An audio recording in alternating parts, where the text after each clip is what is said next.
Hello everyone, MessyPlays here, back at it again. How you doing today? I am back with another video review. It's been a while since I've made a video, and I thought since obviously Game of Thrones is quite popular and contentious right now, I'd kind of weigh in with my 2 cents. I've been meaning to pick up each episode and talk about them, but I think last night's episode was in particular quite a divisive one. I've heard that it's kind of the lowest rated episode in Game of Thrones history, so I thought it'd be an interesting one to talk about, to jump right into. I will say that I'm not going to jump on the bandwagon and say it was a terrible episode. I do think there's been some terrible episodes this season. I think it's pretty obvious that the show is winding down and at the same time speeding up by traveling through all these points that they want to touch upon. What was great about early Game of Thrones was that they had the book material in the present, they had the book material in the fictionalized past, and they had the book material that was obviously written as in the book sequels, so they could lay the seeds of what was going to happen, what characters were going to go through arcs. For example, I was watching one of the commentaries the other day, and Theon Greyjoy's audition for is Alfie Allen, his character's audition for season 1 was a scene from way in the future in season 2 when he returns to his father,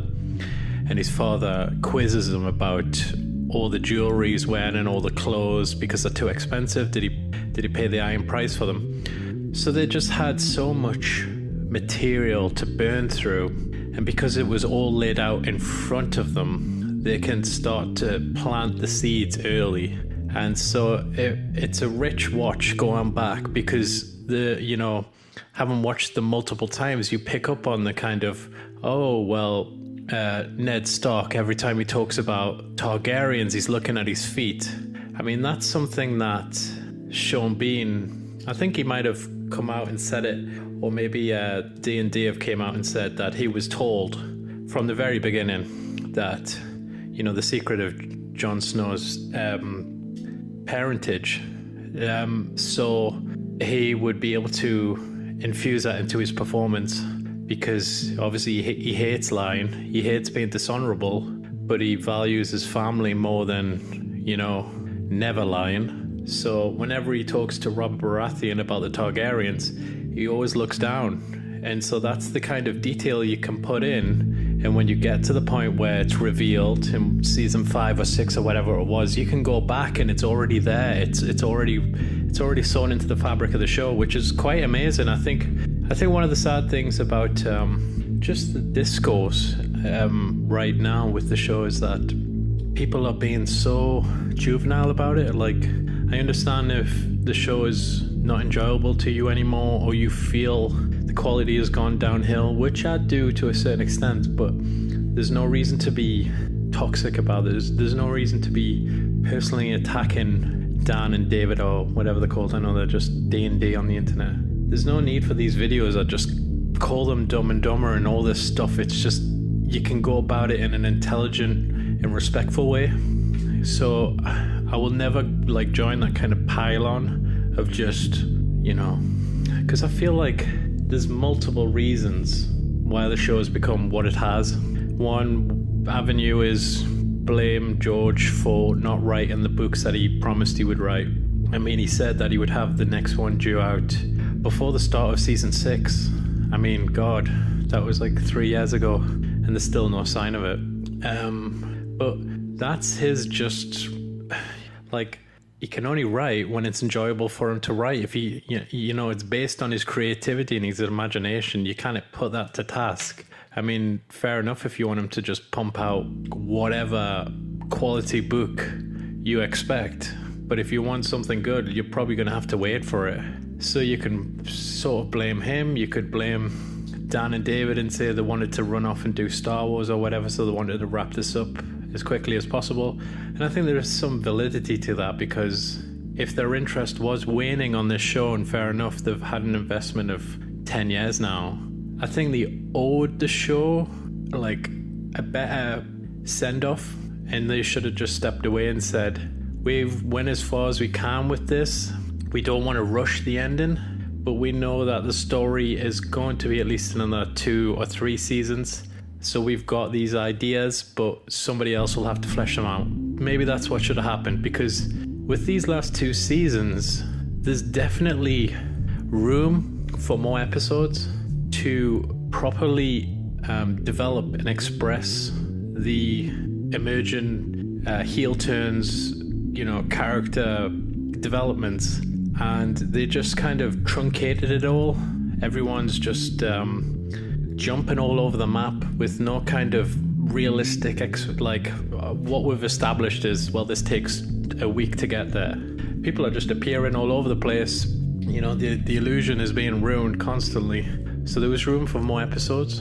So anyway, oh God, I always lose track of what I'm saying. I'm just going to go through the episode, just still frames. I'm not going to play clips or anything. So, it starts with Varys. This first scene, obviously he's writing to somebody. I'm not that deep into the lore. I probably couldn't name most of the characters. So I've got no idea. He's writing a note about who the true heir is. So obviously he's getting the secret out there. Who it could be to, I have no idea. Obviously that'll probably be revealed in the last episode. He has a conversation with the little girl, and I didn't pick this up either, but apparently, because the dialogue is a bit, it's a bit hard to follow, but he's basically saying, is Dany eating? And the little girl's like, she hasn't eaten in days. And he's like, okay, well, we'll try again. And what you don't realize is that the little girl is trying to poison Dany. Varys is trying to kill Dany himself. So the next scene is Varys basically saying to Jon, look, you got to be king. Now, people have said this is kind of a stupid move by Varys. I think,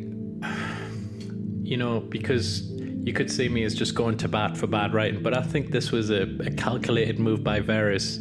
Calculated in the fact that he knew it would kill him.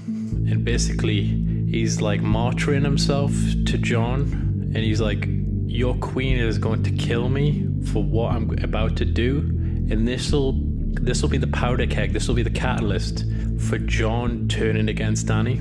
So Varys is basically just laying it on the table and saying, look, Jon, you're the true king. Dany is, a mentalist. She's gonna break, and I know I'm gonna die for telling you this, but my death is probably going to push you over that edge. So Jon is still in the kind of loyal to the queen. This is not going to happen, which is another thing that's been kind of rushed, because in real time, Jon and Dany met 6 episodes ago. That was the first intimate moment they had. This love between them just doesn't feel developed. I think her and Drogo were together in more episodes than Jon and Dany, and they're apparently just endlessly in love. This should have been 2 seasons worth of romantic interest for it to be as believable as this. Now the next scene is Tyrion and Dany, and they're giving Tyrion more meatier stuff because he's just been kind of there in the past episodes. Dany looks disheveled. People have noted that she looks like her brother Viserys, which is kind of a cool detail. People are saying this turn is too quick. I think yes and no. I think it's something, it's kind of like Days of Summer, when summer's you ignore all the bad moments, but if you go back, you'll see them. People have this, she's a perfect ruler. She's kind and just.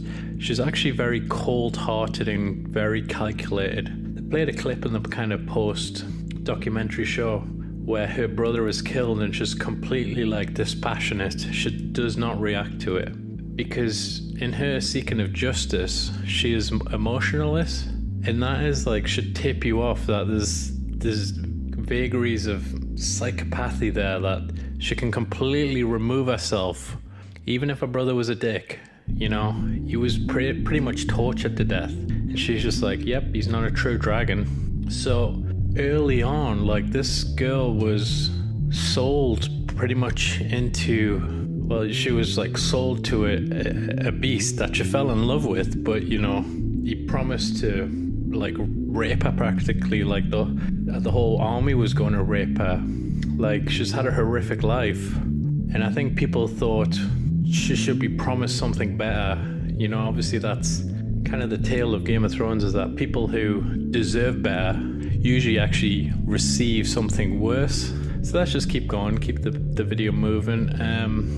Tyrion, I believe, talks about how she's been betrayed. She's already ahead of everything that's happened. She doesn't care really that Varys is talking about Jon being the true king. She cares that Jon broke a promise to her, which I think is an interesting it's an interesting fuse to her breaking, because basically she did come to bat for Jon. She brought the children that she was capable of having, which was the dragons, and she lost 2 of them to fight this war that was his war. You know, she lost Jorah. She's lost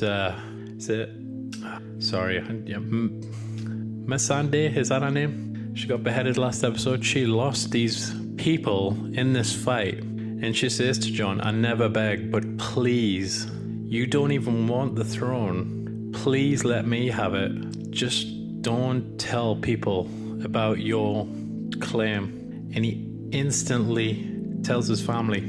So I can sympathize with Dany like that, just breaking her, because that's all she asked for. That's all she wanted in return for everything she's lost to this point. And she's losing everything. And he couldn't even do that. Like, all he had to do was forget, like, one secret. I think it's quietly kind of profound. Whereas I can easily see other people thinking, no, it's bad writing. I thought, well, we'll keep going. I won't kind of get into the details. So this is obviously Varys gets executed at this point. The only thing really significant is just how well it is shot. I love how the dragon just emerges out of the darkness. I love Dany again just being completely resolute in her decision. I know something that she was told earlier on, and it was by the Tyrell old woman. Sorry, I don't know the names. And the Tyrell woman is like, I've had many wise, advisors, and I've outlived them all because I never listened to them, and I did what my gut told me. And I think Dany's took that to heart. When she hears advice, she may take it on board, but above all, she's going to go with her gut because she believes in herself, and that might be to her peril. Okay, so Tyrion tells Varys, it was me. It's kind of like a gentleman's, like he's just saying, you played a move, it didn't work this time. I don't think Varys even feels, any ill will towards Tyrion because of that. He realizes that it just didn't work out for him. So there's no even hard feelings, even though he's about to die. I thought that was a cool little moment. The way that Drogon just comes out of the darkness, that's such a cool shot. And I think Jon looks away, and Daenerys just looks so coldly at it, like she just does not care. The next scene, I think I missed this on the initial watch, is Jon just being like, I don't even really feel affection for you anymore. Like, even Jon's like, this is just too much. Like, we may win, but what are we going to lose in the progress? Okay. So the next scene is Tyrion just begging her not to attack if they surrender. And Daenerys has a really, really interesting line here, which could be like, you could read far too deeply into it, but she's like, Cersei is banking on me being merciful because she sees mercy as a weakness. I think this is kind of very similar to like modern American politics. Like, this whole facts versus feelings. Like, if you sympathize, that is something we can manipulate. We can use your feelings. Like Michelle Obama said, they're always going low, but we have to stay high. We can't sink to their level. So Daenerys is like, she will expect me to be merciful, and she will capitalize on that. Like, we have to show them we are the conquerors. And Tyrion's just like, you don't need to prove, how big your dick is. Just let the innocent people live. She's like, oh yeah, and they've captured Jaime. The next scene is kind of Hound and Arya arriving. Nothing really you can say about their storyline, because it is just, their storyline is great. Like, Arya's kind of come round to the Hound and Beric. Is it Beric Dondarrion? Oh, what is he called? The guy is like, I'm on your list, aren't I? You want to kill me? And I think it humbled her a bit that the people that she felt such ill will towards because of something she viewed as a mistake, they still didn't even harbor any ill will towards her. And I think that's just something, especially as a young person, you're very naive into the way the world works, and you might just try and write somebody off completely because of one mistake, but they will still forgive you anyway. It's just, I like that development with that character. Like, the Hound's like, yeah, you try to kill me, but I would still, like, you know, die to protect you. So this is Tyrion and Jaime kind of reconnecting, and a reversal of the scene where Jaime rescued Tyrion from, you know, getting executed. There's nothing really to say about the scene. It's just a great scene. Something that people keep bringing up is that this is one of the points towards Jaime's apparent character assassination, because he admits he doesn't care about the people in King's Landing. I think that's pretty consistent. I think just because a character says something, you see, I'm gonna, if anyone watches this, I'm gonna get raked for this, but when he killed Aerys, I think above all he was doing it because Aerys wanted him to kill Tywin. I think above all he cares about family. That's it. Lannisters only. And I think he would use the idea of him saving the entire city from these, is it the wildfire? He would use that. Of course he would, because it makes him sound like an even greater person, like this action was so heroic. But I think truthfully, it was to protect his father. That was it. Like, he doesn't care about anyone that's not a Lannister. Like, you could make an argument for Brienne, but he still left Brienne. Above all, it's the Lannisters first. And I think just because he's said in the past, yeah, I did it to save the entire city from wildfire. Like, that's not a contradiction. That is something he said in one breath to one type of person to prove one thing, in another breath with his brother what he actually feels. It's like, I don't give a shit about this city, it's the Lannisters. So I don't see it as bad writing, but you do you. So Tyrion's like, we all know you love your sister, go and save her and just run away, just disappear. I'll get killed for it, but you know, at least this stupid war will be over. And a great emotional scene where Tyrion's just like, you're the only one that didn't see me as a monster. You know, what else can be said? This is a great payoff to great characters, great acting. Okay, so the Iron Fleet. What is great about this battle is you go in with the expectation that the long night was basically there is no way we can win this. And for the first, pretty much the entire battle, you just think they're going to die.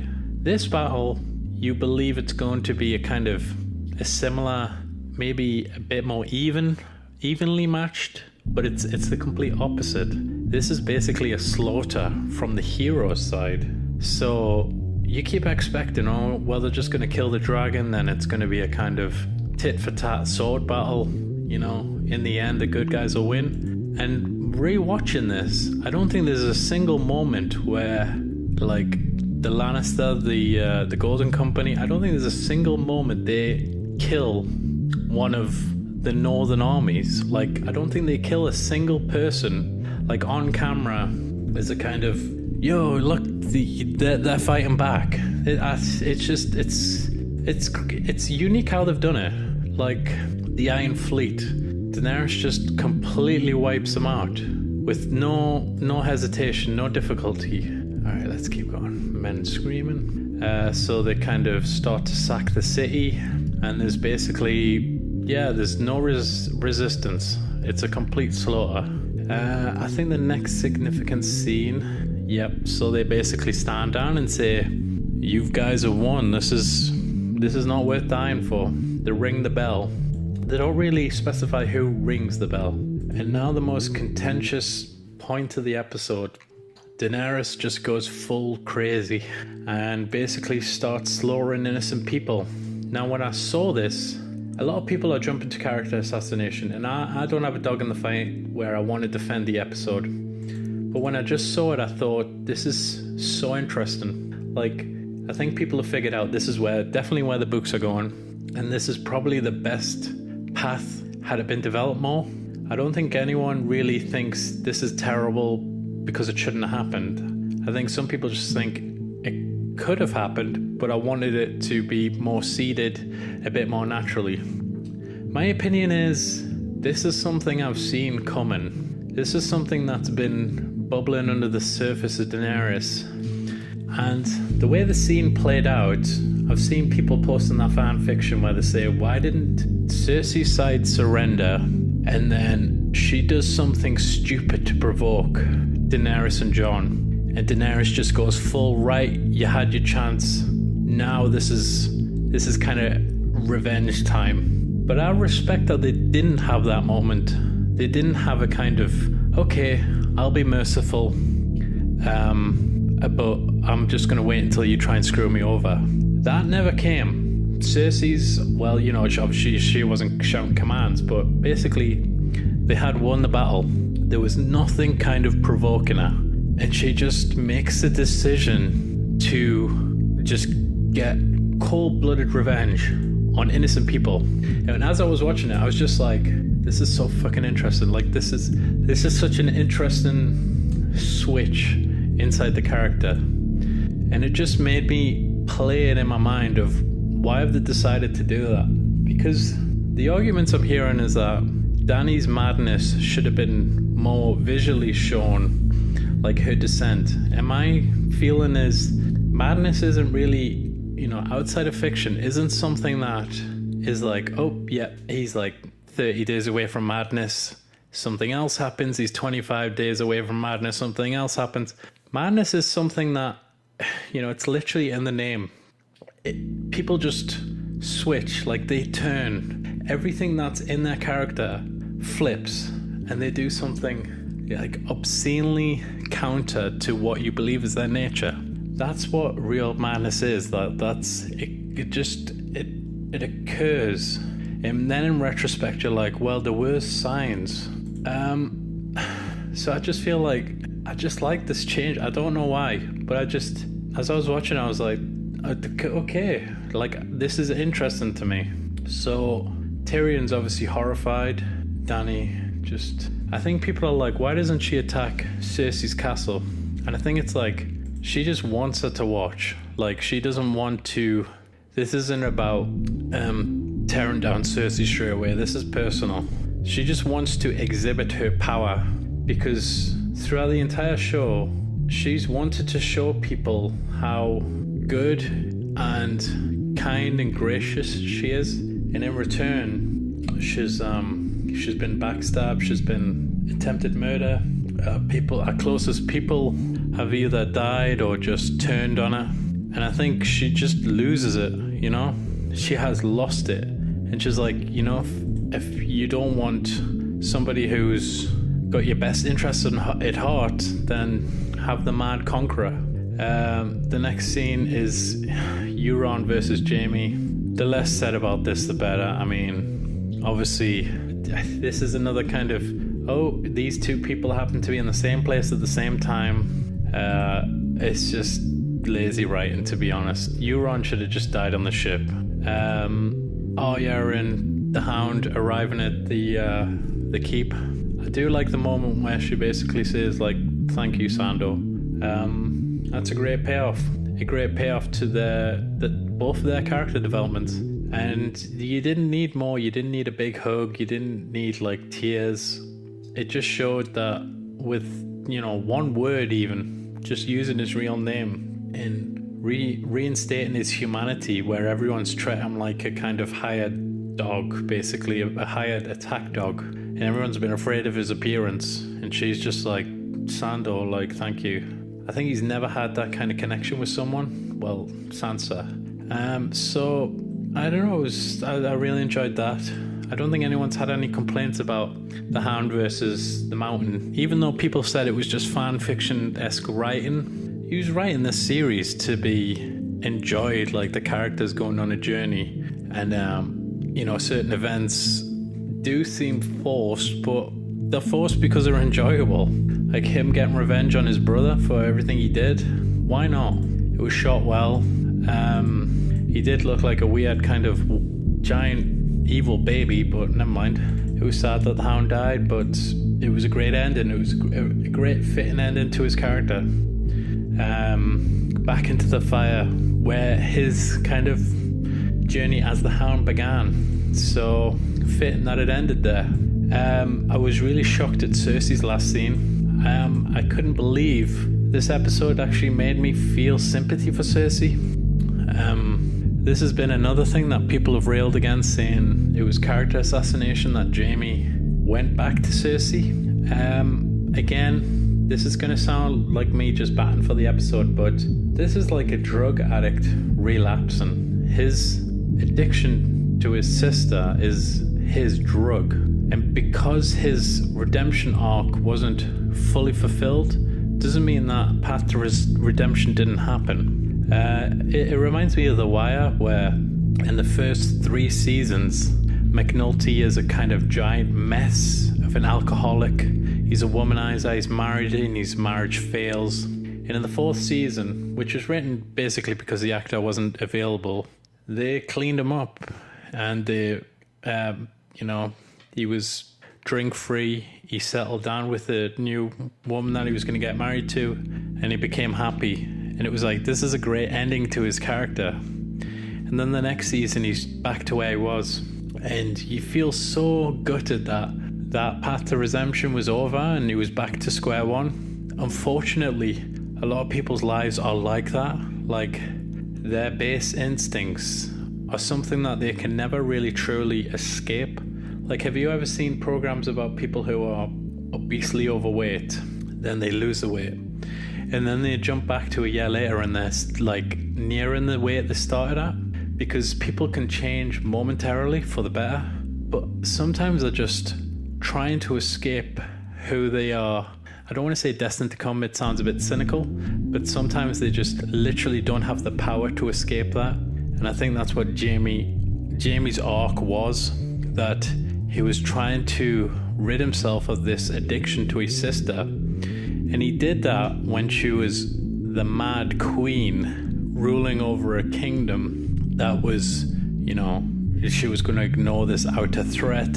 She was going to be selfish. But when she's actually vulnerable and being attacked, that's when he runs to her help, because he does care for her. He never lost that caring for her. People are going to say, oh well, in the books he burns the letter and all this stuff.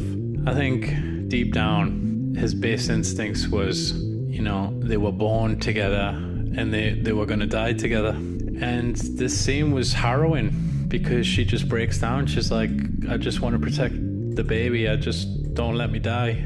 I didn't actually expect them to die.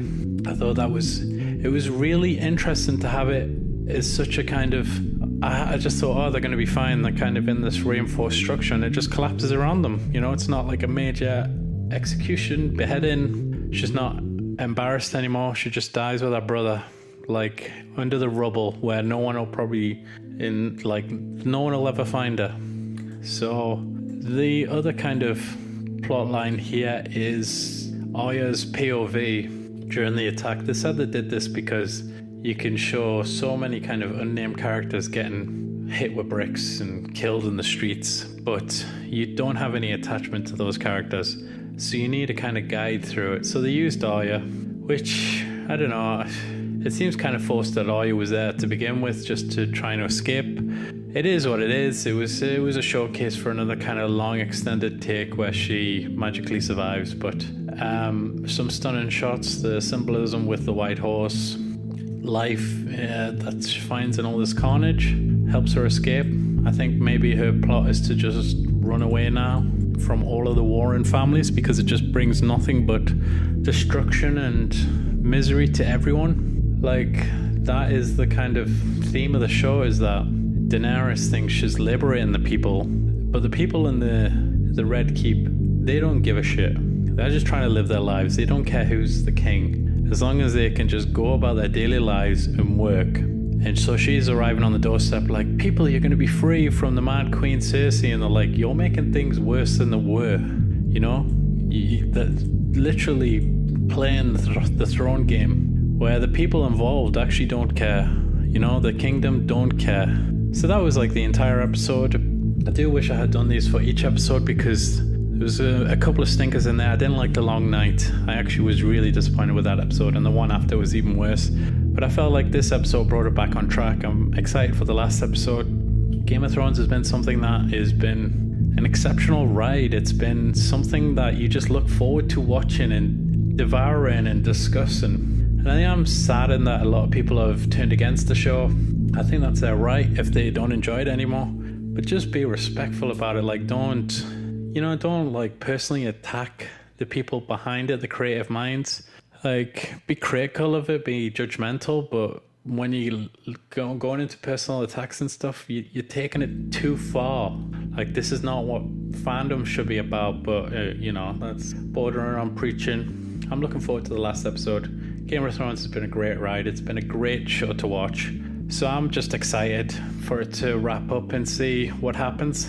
So I hope you enjoyed that video. That was just my take on the episode. If you do, please like, comment, and subscribe, and catch me next time for some more MessyPlays videos. Goodbye, guys.